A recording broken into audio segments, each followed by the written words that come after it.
네, 모두 안녕하십니까. 오늘은 위기의 2차 전지 얘기를 좀 해야 되겠죠. 오늘 시장 나름 괜찮았는데 굉장히 좀 위기감이 감돌았던 게 2차 전지 쪽이었습니다.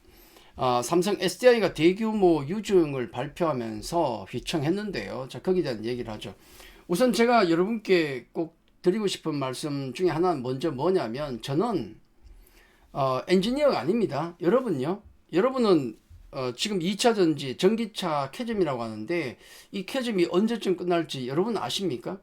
그럼 뭐 다른 전문가들은 압니까? 엔지니어 분들은 아세요? 글쎄요.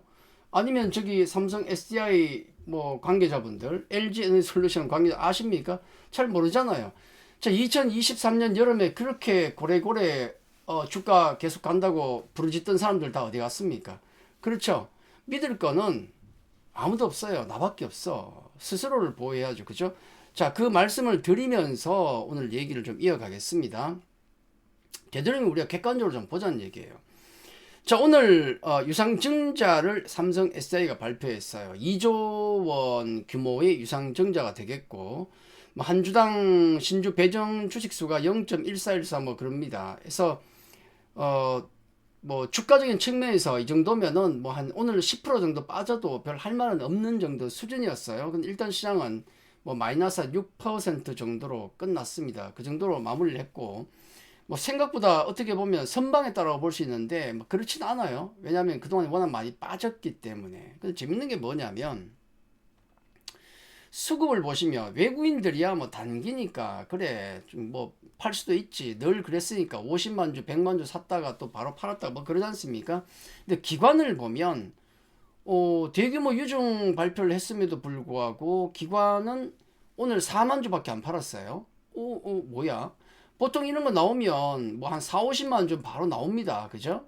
일단 때리는 친구들이 있는데 생각보다는 더 적었던 느낌이고, 그리고 여기 보면 어제 있죠. 어제 보면은 42만 줄 팔았어요. 그렇게 판 적이 없거든요. 최근에는 조금 팔았지. 근데 어제 40만 줄 팔았어. 이거 또 약간 합리적인 또 의심을 하게 되는데 그건 모르니까 넘어가고요. 자, 생각보다 오늘 매도가 적었다는 걸 생각하면 이런 거죠. 다 개원했거나 이미 그 전에 다 진짜 노란 공문까지 다 토해내서 팔 게 없어서 그만큼 팔았다. 아니면은 그 정도는 감내하겠다. 그런 거 아니겠습니까? 그게 아니면 오늘 안 팔 이유가 없잖아요. 그죠? 그러면 다행이죠.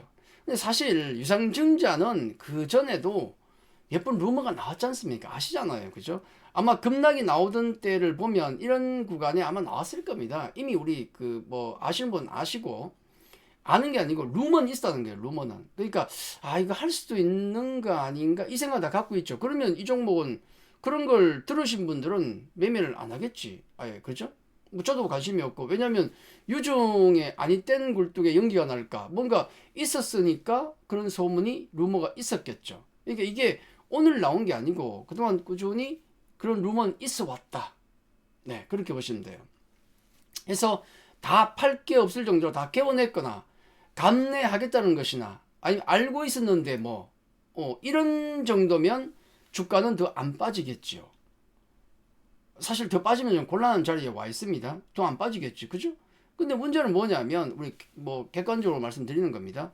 문제는 뭐냐면 이거예요. 지금이 2월도 아니고 1월도 아니고 3월입니다. 여기 지금 빨간색 올라오는 거 보이죠? 이거 이렇게 올라오는 게 뭐냐면 대차 잔고입니다. 대차 잔고. 대차 잔고가 지금 늘어나고 있어요. 삼성 SDI. 근데 이거는 삼성 SDI만 그런 게 아니고 2차 전지 대부분이 대차 잔고가 늘어나고 있어요. 물론 2차 전지 외에도 다른 섹터 종목도 늘어나는 종목도 꽤 있습니다. 근데 삼성 SDI 같은 경우 대차 잔고가 계속 늘어나고 있다는 것은 주목해 봐야 돼요. 대차 잔고가 뭡니까? 주식을 빌려온 잔고. 그러니까 이게 늘어난다는 얘기는 누군가 주식을 어디서 빌려가고 있다는 얘기입니다. 왜 빌려가요? 공매도를 하려면 우리는 네이키드가 없어요. 그러니까 어디서 주식을 반드시 빌려와서 때려야 됩니다. 공매도를. 이게 순서야. 그러니까 공매도가 나오기 전에 필연적으로 있어야 될 순서는 빌려온 주식이 늘어나야 돼요. 그게 대차 잔고거든요. 대차를 한 잔고가 늘어나면 누군가 뭔가 빌려오고 있다. 계속 어디서 빌려오지 않습니까? 필요하니까. 빌려온 이유는 뭐겠습니까? 공매도만 아닙니다. 공매도이거나 아니면 다른 용도도 물론 있어요. 있긴 있는데 대부분은 공매도 용도다. 우리 요걸 주목해 봐야 됩니다. 자, 공매도 공격 대상이라는 것은 흔히 우리가 어떻게 봐야 되냐면 이런 종목들 공매도 공격을 받아요. 이게 2차 전지의 문제만 아니고 첫 번째는 무조건 부실주. 부실주라 그러면 뭐 두 가지겠죠. 악재가 있거나 아니면 실적이 부진하거나 이게 부실주 아닙니까? 근데 부실주가 아니더라도 공매도 공격이 나오는 곳이 있는데 많이 오른 종목. 특히 고밸류. 많이 지금 흔히 얘기하지 않습니까? 3월 말 공매도 전면 풀리면 뭐 조선, 방산 같은 경우도 공격의 대상이 될 수도 있다. 예, 많이 올랐으니까. 많이 오른 종목은 일단 계속 붙어요. 죽을 때까지 공매도 붙어요. 자기가 지면 뭐 도망가는 거고 합니다. 우리 주가 보통 이렇게 떨어지면 저가 매수 막 들어가잖아요. 올라갈 때까지. 그죠? 그런 거와 똑같은 겁니다. 자, 어쨌든 이런 공매도 공격의 대상이 되는 걸 살펴보면 우리 2차 전지 관련주 어디에 해당됩니까? 부실주에 해당되죠. 실적이 부진하고. 이건 명확한 거죠. 그리고 악재가 있습니까? 캐점 자체가 악재니까. 그리고 아까 나왔던 저는 삼성 SDI 같은 유증 악재. 이거 악재 아닙니까? 그죠? 제가 이런 말씀을 드리죠. 방산주는 펀더멘탈주다. 방산주는 펀더멘탈을 봐야 된다. 재건주는 그게 아니고 테마주다. 이런 건 봐요.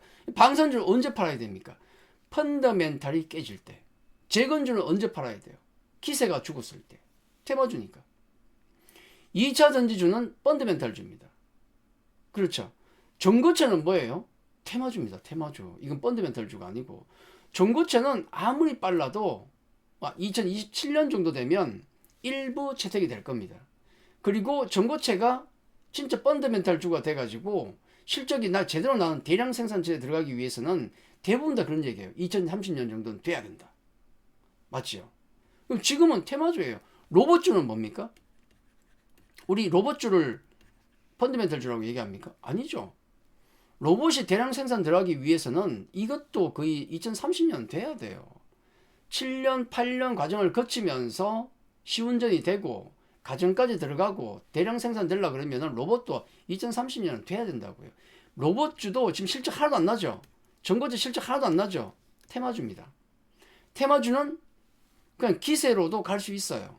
근데 실적이 중요한 펀더멘탈주는 실적이 있어야 된다는 거.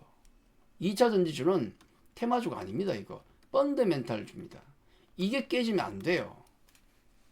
요 관계는 이해되시죠? 그래서 우리가 생각하면 지금 뭐 LG 엔솔을 보더라도 다른 기업도 그렇고 2차 전지주들의 지금 실적이 어떻습니까? 다 적자잖아요. 대부분 다. 몇 개를 빼고. 대부분 적자입니다. 펀더멘탈이 다 깨져 있다고요. 그러면 중요한 건 뭐냐면 이 펀더멘탈이 올라올 때 이 주식은 올라간다. 언제 올라와요? 우리 반도체 그때 얘기 많이 했습니다. 2022년 말에 2022년 말에 2023년 정도 넘어가면 서서히 펀더멘탈이 올라올 거야. 대규모 적자가 2023년 그때 최고 적자가 3분기 2023년 초반에 대규모 그게 저점이었어요.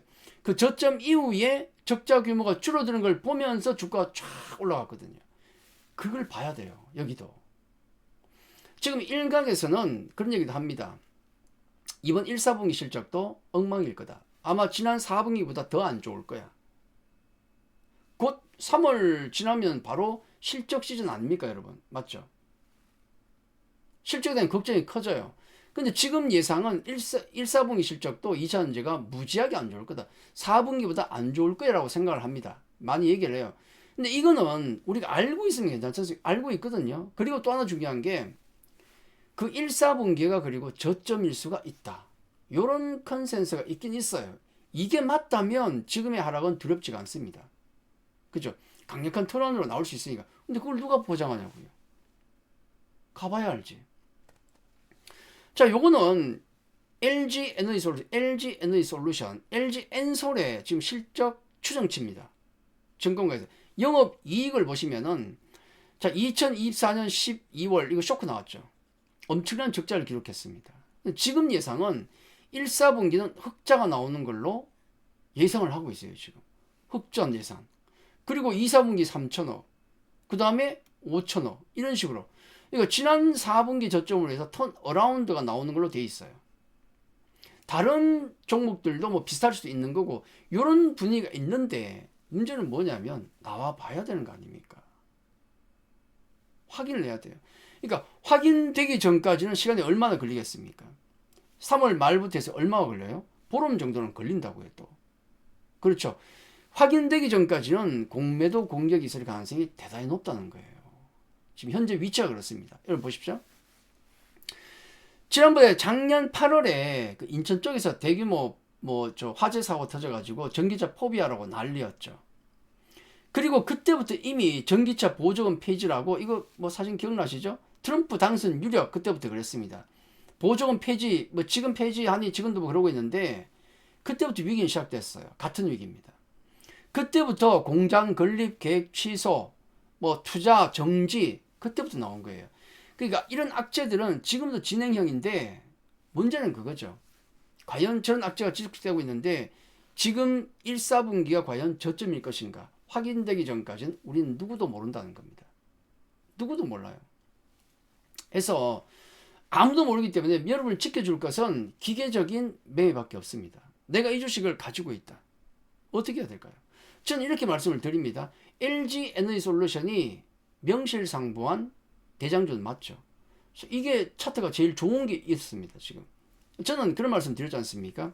절대로 아까 봤던 그 위기 구간에서 지켜졌던 락바텀이라고 확인했던 작년 8월 저점을 깨면 안 된다는 생각을 갖고 있어요. 그게 깨지면 모든 게 흩어진다. 어떤 이유에서건. 그리고 공매도 공격이 거의 2차전지 있을 가능성이 높아요. 턴어라운드가 나오면 그때는 강력한 반등이 나올 수도 있지요. 근데 그건 그때의 문제고. 그죠? 그래서 지금 현재 위치를 제가 뭐라 그럽니까? 여기 이 바운더리 안을 노란불이라고 얘기하고 있죠. 노란불. 여기는 파란불입니다. 여기는요, 빨간불입니다. 아무리 그 섹터에 대한 자신을 갖고 있고 이 종목에 대한 자신을 갖고 있어도 저는 기본적으로 작년 저점을 깨면 그때는 조심해야 돼요. 기계적으로 여러분이 가격을 얼마에 사셨든 간에 지금 종목이 안 움직이 아니죠. 가는 건 가잖아요. 그죠? 이거 가지고 넉넉히 있을 수는 없지 않습니까? 여기를 지켜주면 노란불이면 최소한 홀딩이에요. 불안하지만. 그죠? 파란불이면 없던 사람도 매수를 해야 되고, 빨간불이면 가지고 있는 지분을, 가지고 있는 비중을 일정 부분 줄여나가는 방법이 좋습니다. 줄이고 나중에 다시 회복이 되면 실적이 확인되고 턴어라운드가 확인되고 주가가 이전을 다시 회복하면 팔았던 것보다 조금 더 비싼 가격에 다시 사는 게 가장 합리적입니다. 제가 뭐 이 관련 2차전지 관련 전기차 관련 업황에 대해서 정확하게 아는 진짜 전지전능한 능력을 가지고 있다. 그런 사람 없지 않습니까? 그 말 듣다가 2023년 고점에 다 죽었잖아요. 3분의 1통, 5분의 1통 다 났지 않습니까? 아무 얘기 안 하잖아요. 지금 지나고 나니까. 그죠? 믿을 건 나밖에 없다. 스스로 지킬 것은. 저는 요 기준을 말씀 늘 드리지 않습니까? 파란불, 노란불, 빨간불. 여기는 노란불. 많이 갖고 있으면 안 되죠. 노란불일 때는 운전자들 보면 노란불일 때 어떡합니까? 공하는 사람도 있고 스탑하는 사람도 있습니다. 알아서 하는 거야. 근데 여기를 내려가면 빨간불이에요. 그때는 누구든 스탑을 해야 됩니다. 파란불 나오면 달려가는 건 당연한 것이고. 그렇죠? 그래서 이런 명확한 기준을 갖고 가는 게 좋다는 말씀을 드리고, 그리고 초보분들이라도 야 주가 많이 빠져서 들어가지 마시고 반드시 추세선이 돌아 나오든지 1번, 아니면은 실적 턴어라운드 하는 걸 보시든지, 이 두 개가 확인되기 전까지는 들어가면 안 돼요. 어떤 종목이든. 물론 아까 말씀드렸지만 전고체는 로봇주처럼 테마주입니다. 그냥 매매는 해도 돼요. 그쪽은. 그렇죠? 근데 여기는 펀더멘탈 줍니다. 그거 안 되면 확인되기 전까지 두 가지로 말씀드렸습니다. 추세선이 돌아 나오든지, 두 번째는 실적 턴어라운드 확인되든지, 둘 중에 하나가 안 나오면은 계속 신규 진입은 안 된다. 가지고 계신 분들은 저걸 기점으로 해서 비중을 조절한다. 이렇게 기계적으로 가는 게 가장 좋습니다. 그렇죠. 확증 편향적인 얘기만 듣고 나 좋다는 얘기만 듣고 이거 좋다는 얘기만 듣고 하면 안 된다는 얘기예요. 그래서 지금은 업황 같은 거 누구 말도 믿지 마시고 기계적인 대응, 비중 조절, 다시 올라오면 다시 확 비중을 늘리고 반복적으로 하시면 됩니다. 예, 요걸 반드시 저는 여러분께 말씀드리고 싶습니다. 누구도 모른다는 얘기예요. 그죠? 삼성 SA 전저점 깨면 곤란하고 LG 에너지솔루션 전저점 깨면 곤란하고 특히 작년 8월 걸 깨면 안 돼요. 그거는 예, 그때마다 비중을 조절을 해주시는 게 좋습니다. 2차전지 중심만 있는 게 아닙니다. 그죠? 방산주, 조선주만 있는 것 아니듯이 2차 전지주 말고도 종목이 많아요. 요거는 주식 하신 분들 반드시 기억해야 될 부분입니다.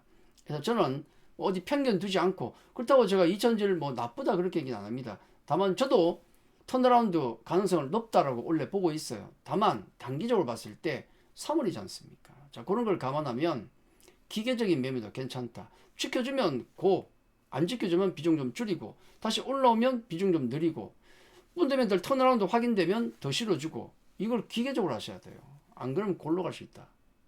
그렇죠? 자, 그렇게 말씀을 드리겠습니다. 자, 오늘 내용이 조금이라도 여러분 투자에 도움이 되셨다면 구독, 좋아요, 알림 설정해 주시면 제가 양질의 컨텐츠로 다시 보답을 해드리겠습니다. 자, 오늘 여기까지입니다. 감사합니다.